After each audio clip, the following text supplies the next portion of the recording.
तो आज का टॉपिक होने वाला है धातु कर्म, जिसे बोलते हैं मेटलर्जी। पिछले दिन मैंने ये बताया था कि खनिज क्या होता है एवं अयस्क क्या होता है। खनिज, अयस्क और अयस्कीय प्रकार पर भी मैंने इन डिटेल इन डेप्थ चर्चाएं कर दी थी।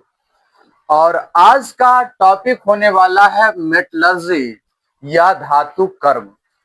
मेटलर्जी या धातु कर्म होता क्या है उस पर चर्चा करेंगे। अयस्क क्या था, तो अयस्क का एक बार डेफिनेशन सुन लीजिएगा, फिर आगे चर्चा करेंगे और आपको समझने में भी आसान हो जाएगा। तो वे खनिज जिनसे अधिक मात्रा में आसानी से और कम खर्च पर धातु प्राप्त किया जा सकता है उसे अयस्क कहते हैं। खर्च भी कम लगना चाहिए, मात्रा भी अधिक होना चाहिए और आसान विधि भी हो, आसानी से प्राप्त किया जा सकता है, तो उसे अयस्क कहते हैं। लोहा का अयस्क होता है, चांदी का अयस्क होता है, सोना का अयस्क होता है, सोडियम, मैग्नीशियम, जितने भी धातु है वो सब धरती पर अयस्क के रूप में या खनिज के रूप में मिलते हैं। जितने भी धातु हैं वो सब के सब आपको या तो अयस्क के रूप में मिलेंगे या फिर खनिज के रूप में मिलेंगे। लेकिन आज समझना है कि धातु कर्म प्रोसीजर है क्या, क्यों हम पढ़ेंगे धातु कर्म के बारे में। ये जो आपका अयस्क है, जब आप धरती से निकाल करके लाते हैं, धरती से बाहर लाया जाता है, तो इसमें बहुत सारी अशुद्धियां होती है। जब अशुद्धि बहुत ज्यादा मात्रा में हो उसे सीधे उपयोग नहीं किया जा सकता। अगर सीधे उपयोग हम नहीं कर सकते हैं, सीधे उपयोग नहीं कर सकते हैं, तो हमें उसे साफ करना होगा, हमें उसे साफ करना होगा। अशुद्धि जितने भी उपस्थित हैं अयस्क में, उस अशुद्धि को लेकर के सीधा उपयोग धातु का नहीं किया जा सकता इंडस्ट्रियों में। जब इस इंडस्ट्रियों में हम उपयोग नहीं कर सकते हैं, इसके लिए उसे साफ करना होगा। तो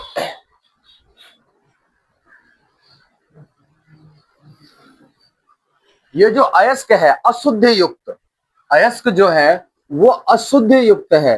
तो अशुद्धि युक्त अयस्कों को साफ करने की विधि को धातु कर्म कहते हैं। अशुद्धि युक्त अयस्क को साफ करने की प्रक्रिया को आपका धातु कर्म कहलाता है। धातु कर्म का कई चरण है, धातु कर्म का कई चरण है। तो धातु कर्म का कौन कौन सा चरण है वो जानते हैं। धातु कर्म के चरण, स्टेप्स ऑफ मेटलर्जी। सबसे पहला है, सबसे पहला अयस्क का सांद्रण। दूसरा है सांद्रित अयस्क का धातु के ऑक्साइड में परिवर्तन।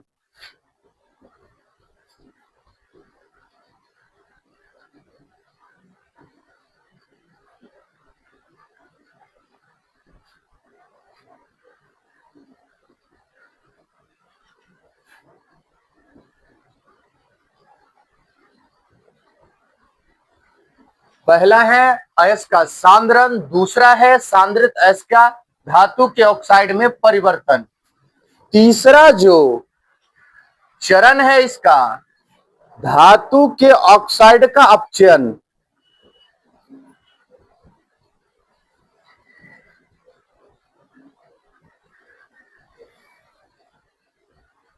और चौथा, अपचयन करने के बाद अशुद्ध धातु प्राप्त होती है, उसे भी साफ करना होता है। तो अगला है धातु की सफाई। तो धातु कर्म के चरण कौन कौन से हुए? सबसे पहला अयस्क का सांद्रण, दूसरा सांद्रित अयस्क का धातु के ऑक्साइड में परिवर्तन, तीसरा धातु के ऑक्साइड का अपचयन, चौथा धातु की सफाई करते हैं, जिसे धातु का शोधन भी कहा जाता है। इसे ही हम धातु का शोधन भी बोलते हैं। ये सारा प्रोसेस अपनाई जाती है धातु कर्म में। धातु कर्म में कौन कौन सा प्रोसीजर अपनाई जाती है? अयस्क का सांद्रण किया जाता है। जब अयस्क सांद्रित हो जाती है तो सांद्रित अयस्क का धातु के ऑक्साइड में परिवर्तन किया जाता है। उसके धातु के ऑक्साइड का अपचयन करते हैं। आखिरी में धातु का सफाई या शोधन करते हैं। तो धातु कर्म था क्या? फिर से एक बार परिभाषा सुन लीजिएगा। तो अशुद्धि युक्त अयस्कों को साफ करने की विधि को धातु कर्म कहते हैं। अशुद्धि युक्त अयस्कों को साफ करने की विधि को धातु कर्म कहा जाता है। धातु कर्म के चरण कौन कौन से हैं? सबसे पहला अयस्क का सांद्रण, दूसरा सांद्रित अयस्क का धातु के ऑक्साइड में परिवर्तन, तीसरा है धातु के ऑक्साइड का अपचयन, चौथा है धातु का सफाई या धातु का शोधन। तो इसमें सबसे पहला पॉइंट पर हम चर्चा करेंगे अयस्क का सांद्रण पर।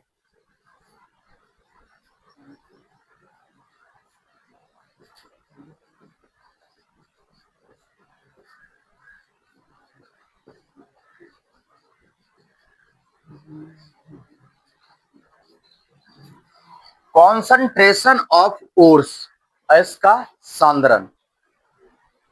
तो अयस्क का सांद्रण का कई विधि है, सभी विधि पर चर्चाएं की जाएगी। लेकिन जब आप जो भी अयस्क है वो धरती के नीचे मिलता है और धरती के नीचे जहां मिलता है उसे बोलते हैं अयस्क का खान। अयस्क का खान कहा जाता है। तो खानों से निकाले गए जो भी अयस्क होता है, अयस्क का बड़ा बड़ा टुकड़ा होता है। जो भी खान से निकाला जाता है अयस्क, उसका बड़ा बड़ा टुकड़ा होता है और उस बड़े बड़े टुकड़े को सीधा साफ नहीं किया जा सकता है। तो जो भी अयस्क निकाली जाती है पहले उस बड़े बड़े टुकड़े को हम कर्सर में डाल करके पहले चूर्ण बनाते हैं। तो अयस्क के सांद्रण का प्रोसीजर तब हम प्रयोग करते हैं कब? जब निकाला जाता है और उसे छोटे छोटे भागों में तोड़ी जाती है। तो ध्यान से सुनिएगा, इसमें सबसे पहला प्रोसीजर खानों से निकाले गए अयस्क के बड़े बड़े टुकड़ों को कर्सर में डाल करके उसे छोटे टुकड़ों में तोड़ लेते हैं या पीस देते हैं, जिसे बोलते हैं अयस्क का चूर्णीकरण। अयस्क का चूर्णीकरण क्या है? तो खानों से निकाले गए अयस्क के बड़े बड़े टुकड़ों को कर्सर में डाल करके या मशीनों में डाल करके छोटे छोटे भागों में तोड़ देते हैं और अयस्क के बड़े टुकड़े को छोटे छोटे भागों में तोड़ने की क्रिया को अयस्क का चूर्णीकरण कहते हैं या अयस्क का संशोधन कहा जाता है। तो यह है अयस्क के सांद्रण में सबसे पहला प्रोसीजर प्रयोग करते हैं अयस्क का चूर्णीकरण। अयस्क का बड़ा बड़ा टुकड़ा को जब छोटे छोटे टुकड़ा में तोड़ दिया जाता है और उसमें जितने अशुद्धि है उसे हटाने का प्रयास किया जाता है। तो अयस्क में उपस्थित बड़े बड़े अशुद्धियों को दूर करने की प्रक्रिया है अयस्क का सांद्रण कहलाता है।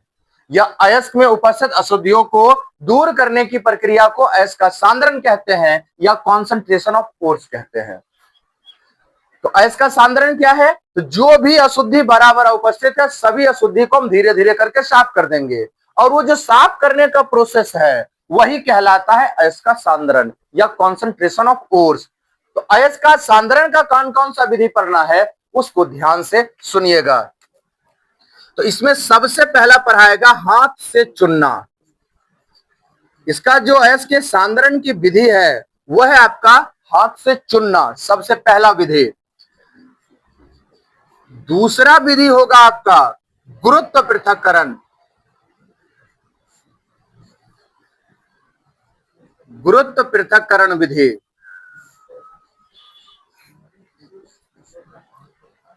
तीसरा विधि होगा फेन पल्लवन विधि।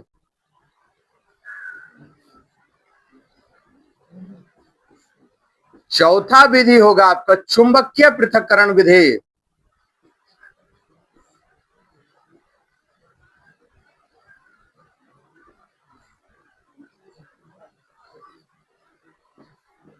पांचवा और आखिरी विधि होगा आपका वो है रासायनिक विधि।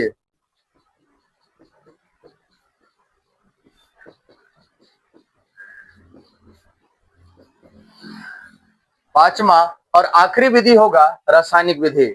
तो अयस्कीय सांद्रण की विधि कौन कौन सी है? सबसे पहला हाथ से चुनना, दूसरा है गुरुत्व पृथक्करण विधि, तीसरा है फेन पल्लवन विधि, चौथा है चुंबकीय पृथक्करण विधि, पांचवा है रासायनिक विधि। तो सबसे पहला शुरू करेंगे हाथ से चुनना, उसके बाद गुरुत्व पृथक्करण विधि में पढ़ाएंगे हम। तो फिर से एक बार सुन लीजिए, अयस्क का सांद्रण था क्या? तो अयस्क में उपस्थित अशुद्धियों को दूर करने की विधि को, दूर करने की प्रक्रिया को अयस्क का सांद्रण कहते हैं। अयस्क के सांद्रण की विधि, सबसे पहला हाथ से चुनना। तो जो भी अयस्क आप प्राप्त करते हैं, जमीन से निकाल करके लाते हैं, वो बड़ा बड़ा टुकड़ा में होता है। अयस्क का जब टुकड़ा होता है उसको आपने चूर्णित किया, अर्थात अयस्क का चूर्णीकरण किया। चूर्णीकरण करने के बाद बहुत सारे अशुद्धि बड़े बड़े भाग में बच जाते हैं, जिसे अब मशीन से तोड़ना भी संभव नहीं है और उसे साथ में लेकर के उसे साथ में लेकर के साफ करना भी संभव नहीं है। जब ऐसी स्थिति होती है तो जितने बड़े बड़े अशुद्धि हैं उसे हाथों से चुन करके अलग किया जाता है, हाथ से चुन करके अलग किया जाता है। तो ये उतना इंपॉर्टेंट विधि है नहीं, और ये आपके बुक में हो सकता है लिखा हो या नहीं हो, लेकिन सबसे पहला प्रोसीजर यही अपनाई जाती है कि जितने भी अशुद्धि है उसे हाथ से चुन करके बड़े बड़े अशुद्धि को साफ कर दिया जाए। और जब बड़े बड़े अशुद्धि को साफ कर देंगे तब दूसरा विधि अपनाई जाती है गुरुत्व पृथक्करण विधि का। गुरुत्व पृथक्करण विधि क्या होता है तो ध्यान से सुनिएगा।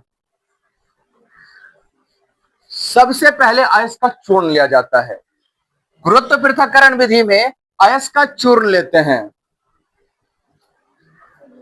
अयस्क का चूर्ण, डस्ट ऑफ ओर्स, और उसे एक सीढ़ी नुमा ढलवा सतह पर डाल देते हैं। पीछे क्या चल रहा है रे? क्या कर रहा है? सीधा सीधा बैठो, सीधा। अयस्क का चूर्ण लेंगे और इस चूर्ण को लेकर के सीढ़ी नुमा ढलवा सतह पर डाल देंगे। सीढ़ी नुमा ढलवा सतह पर डालने के बाद इसके ऊपर तेज जलधारा प्रवाहित की जाएगी, इसके ऊपर तेज जलधारा प्रवाहित की जाएगी। जलधारा, तेज जलधारा के प्रभाव से जितने भी हल्के अशुद्धि होंगे वो सब के सब पानी के धारा के साथ बह जाएंगे, और जितने भी अयस्क हैं अशुद्धि के तुलना में भारी होते हैं वो यहीं पर रह जाएंगे। अब सवाल उठता है कि इसका नाम गुरुत्व पृथक्करण विधि ही क्यों रखा गया, ग्रेविटी सेपरेशन मेथड क्यों कहा गया? ध्यान से सुनिएगा। एक शब्द सुने होइएगा गुरुत्व, और एक शब्द होता है गुरुत्वाकर्षण। एक शब्द होता है गुरुत्व और दूसरा शब्द होता है गुरुत्वाकर्षण। संसार का कोई पिंड दूसरे पिंड पर, एक पिंड दूसरे पिंड पर फोर्स लगाए, संसार का एक पिंड अगर दूसरे पिंड पर फोर्स लगाए, कोई ब्रह्मांड का सभी पिंड एक दूसरे पर फोर्स लगाता है, तो कहते हैं इस रिश्ता का क्या नाम दो, या ये रिश्ता क्या कहलाता है? जब संसार का एक पिंड दूसरे पिंड पर फोर्स लगाती है उस फोर्स को कहते हैं गुरुत्वाकर्षण बल। संसार का कोई पिंड हो, जब एक पिंड दूसरे पिंड पर फोर्स लगाता है तो उस फोर्स को कहते हैं गुरुत्वाकर्षण बल। तो संसार में एक पिंड दूसरे पर बल लगा रहा है, अगर उसमें एक धरती हो जाए, अगर उसमें एक धरती हो जाए, अगर मान लीजिए ये अर्थ है और यहां पर एक कोई बॉडी अलग है, कोई पिंड है, तो अर्थ इस पर फोर्स लगाएगा और ये अर्थ पर भी फोर्स लगाएगा। संसार का हर एक पिंड दूसरे पर बल लगाती है, तो अर्थ जब भी किसी पर फोर्स लगाएगा या अर्थ पर कोई फोर्स लगाएगा ये रिश्ता बदल जाएगा, ये रिश्ता का नाम बदलेगा, और नाम बदल करके अब गुरुत्वाकर्षण नहीं कह करके, क्योंकि उसमें अर्थ आ गया है, इसीलिए हम उसे कहते हैं गुरुत्व फोर्स या गुरुत्व बल कहते हैं, गुरुत्व बल कहते हैं। जब यहां पर आप डस्ट रखे हैं तो इस पर भी अर्थ फोर्स लगाया है, और जो फोर्स लगाया है वो फोर्स का नाम गुरुत्व बल होगा, और गुरुत्व बल के कारण अशुद्धि अलग हुई है, इसीलिए इसे हम कहते हैं गुरुत्व पृथक्करण विधि।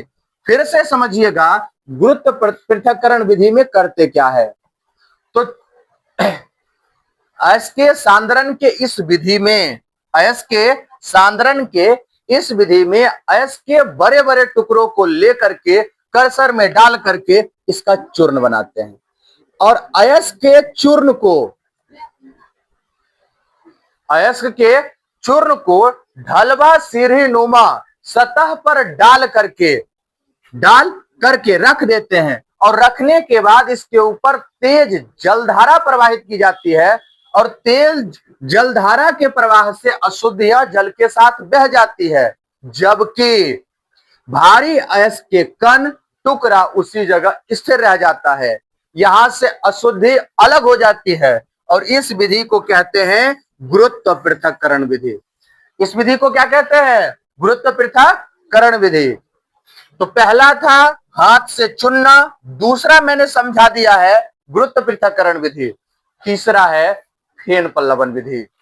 तीसरा विधि होगा आपका फेन पल्लवन विधि। अभी मैंने आपको समझाया गुरुत्व पृथक्करण विधि क्या है, ग्रेविटी सेपरेशन मेथड क्या होता है, उस पर मैंने इन डिटेल इन डेप्थ चर्चाएं करने का प्रयास किया। तीसरा जो सांद्रण का विधि है उसका नाम है फेन पल्लवन विधि।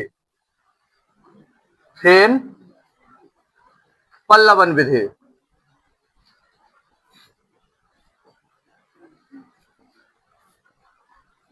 Froth flotation method.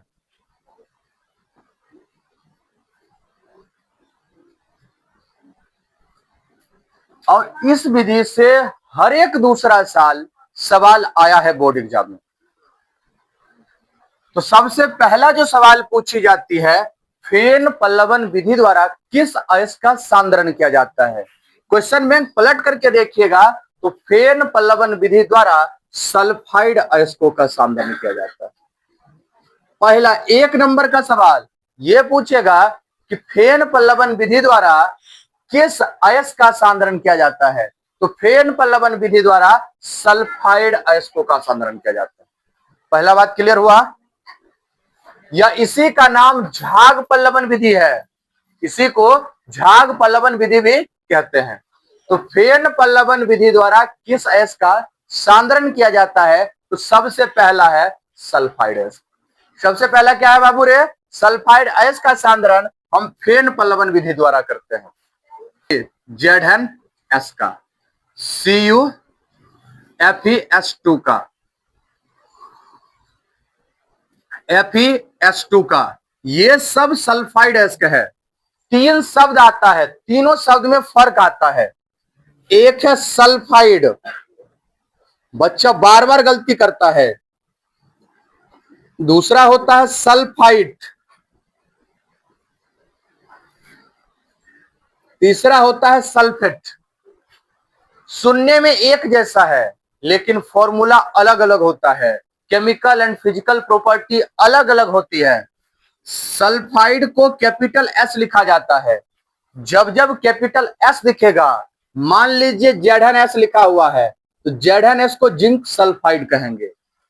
CuFeS2, इसका नाम तो कॉपर पायराइट है, इसको कॉपर पायराइट कहते हैं, और इसे आयरन पायराइट कहते हैं। लेकिन अगर इसे नॉर्मल बोलिएगा तो ये आयरन सल्फाइड है, आयरन सल्फाइड है, कॉपर आयरन सल्फाइड है। अगर CaS लिखेंगे तो कैल्शियम सल्फाइड होगा। जब यहीं पर SO3 होगा और 2- ये भी 2- होता है, ये भी 2- SO3 होगा, इसे बोलेंगे सल्फाइड।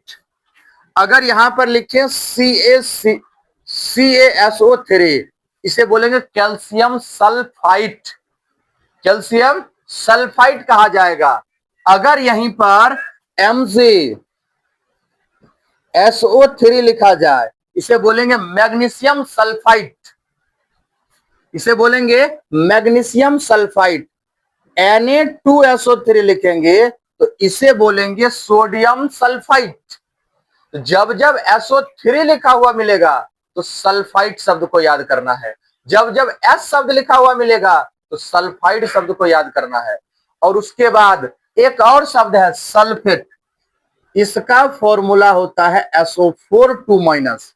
SO4 जहां जहां लिखा रहेगा उसको समझना है वो सल्फेट है, उसको समझना है सल्फेट है। जैसे H2SO4 कहोगे इसे तो हम सल्फ्यूरिक एसिड कहते हैं, इसका फेमस नाम भले सल्फ्यूरिक एसिड है, लेकिन इसे अगर रासायनिक नाम लिखेंगे इसे हम हाइड्रोजन सल्फेट कहेंगे, इसे हाइड्रोजन सल्फेट कहा जाएगा।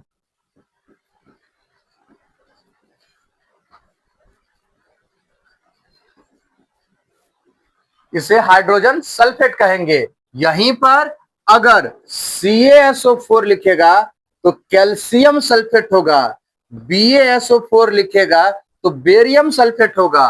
तो तीनों शब्द में फर्क याद रखिएगा कि सल्फाइड S2-, मतलब इसका संयोजकता 2 होता है और माइनस में ये सल्फाइड केवल S लिखा रहेगा, सल्फाइड SO3 लिखा रहेगा और सल्फेट SO4 लिखा रहेगा। तो फेन पल्लवन विधि में जो प्रयोग करते हैं जिस अयस्क को उसका नाम है सल्फाइड अयस्क, और सल्फाइड अयस्कों को सबसे पहले लिया जाता है और इसका चूर्ण बनाते हैं। इस विधि द्वारा सबसे पहले तो सल्फाइड अयस्क का सांद्रण किया जाता है। पहला 1 नंबर सवाल ये पूछेगा। तो ये विधि क्या है, इस विधि में हम करते क्या है? इस विधि में एक बड़ा सा कंटेनर लिया जाता है जिसे कहते हैं बड़ा सा भगोना या पात्र। इसमें डालेंगे जल, बड़ा सा पात्र लेंगे और उस पात्र में जल डालेंगे। जल डालने के बाद ये जो डस्ट होगा सल्फाइड ओर्स का, अर्थात सल्फाइड एस के चूर्ण को लेकर के इसमें भिगो देंगे। अर्थात अब मैंने इसमें डाल दिया है सल्फाइड अयस्क। अगर आपको कपड़ा साफ करना होता है तो केवल कपड़ा को पानी में डाल दीजिएगा, कपड़ा साफ नहीं होगा। उसमें जो भी गंदगी है, गंदगी साफ करने के लिए कुछ अपमार्जक डाली जाती है जिसे आप सर्फ कहते हैं, सर्फ डालते हैं। तो इसमें जो अशुद्धि है वो अशुद्धि सीधा साफ नहीं होगा, इसीलिए इसमें भी मिलाई जाएगी झाग कारक। झाग कारक के रूप में किसका प्रयोग करते हैं, ध्यान से सुनिएगा। तो झाग कारक के रूप में चीर का तेल, झाग कारक अर्थात जो फेन बनाएगा, झाग बनाएगा, उसमें सबसे पहला होगा चीर का तेल। सबका एक साथ नहीं, किसी एक का प्रयोग किया जाएगा, नाम जान लीजिए। दूसरा नीलगिरी का तेल,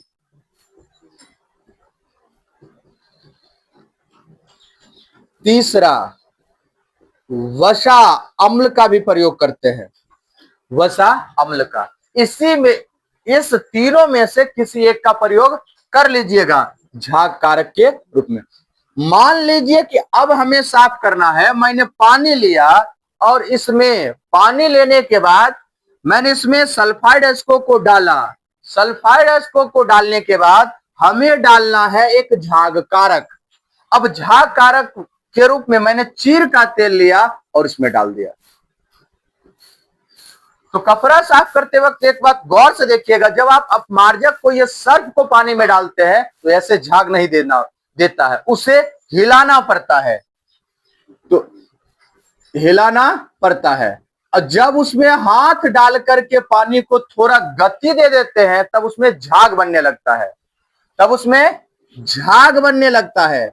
और ये जो झाग बनने लगा और यही झाग धीरे धीरे करके कपड़ा को साफ करता है। इसे इसमें भी तो चूंकि सल्फाइड एस्क है और उसमें बहुत प्रकार की चीजें डाल रहे हैं तो हाथ डालना संभव नहीं है। और कितना ज्यादा अब कितना तेजी से हाथ से हिलाया जा सकता है, इसीलिए यहां पर लगाते बड़ा सा मशीन यंत्र। अब इस यंत्र में यहां पर लगा होता पंखा, और तेजी से यहां से हवा प्रवाहित की जाती है। पंखा चलता है और ये पंखा क्या करता है, इस घूमने लगता है। और जब पंखा बार बार घूमता है, पंखा घूमने के कारण इसमें झाग आता है। झाग किसका होता है? सल्फाइड अयस्क का। क्योंकि सल्फाइड अयस्क में जो अशुद्धि होते हैं वो सल्फाइड अयस्क से भारी होते हैं। सल्फाइड अयस्क में जो अशुद्धि होते हैं वो चूंकि सल्फाइड अयस्क से भारी होते हैं, वो धीरे धीरे करके नीचे बैठते जाते हैं। और सल्फाइड अयस्क